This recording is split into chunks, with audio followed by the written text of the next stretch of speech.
أسأل الله لمن حفظ هذا الدعاء النبوي وعمل به من هذه الليلة أن يقيه الله شر نفسه وشرور نفسه وشر الشيطان وشر شركه، وأن يقيه شر الدنيا والآخرة. قولوا آمين.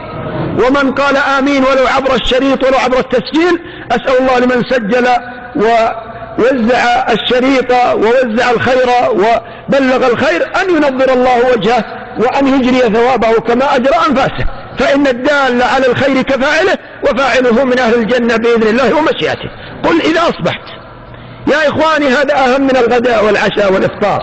قل إذا أصبحت وإذا أمسيت وإذا أخذت مضجعك. اللهم عالم الغيب والشهادة فاطر السماوات والأرض رب كل شيء ومليكه، أشهد أن لا إله إلا أنت، أعوذ بك من شر نفسي ومن شر الشيطان وشركه، وأن أقترف على نفسي سوءا أو أجره إلى مسلم. رواه الترمذي.